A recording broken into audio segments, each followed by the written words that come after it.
I'm going to show you a trap bar deadlift. A lot of people will call it a hex bar, call it what you want. The technique is pretty much the same. One thing I do want to note though is that on a lot of these bars you'll actually see an elevated handle and a lower handle.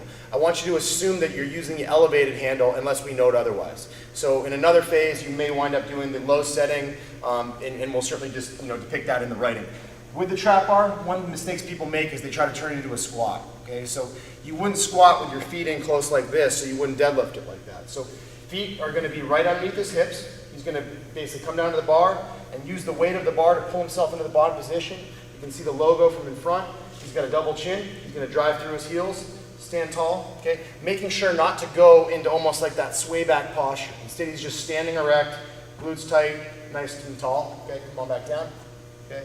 Again, it's all about a posterior hip shift. Stand tall. Okay, you can see why this is an early stage progression. The bar doesn't get in the way, it won't bang off your knees. Let's turn and do it from the side now.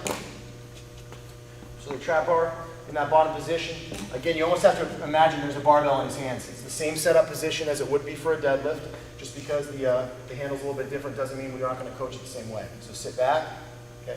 Notice the good posterior weight shift. It's not a squat. The hips are still well above the knees in the bottom position. Drive through the heels, stand tall, squeeze glutes, shoulders back. Nice straight line head to toe. You'll notice he's in a pair of minimalist shoes, the New Balance Minimus.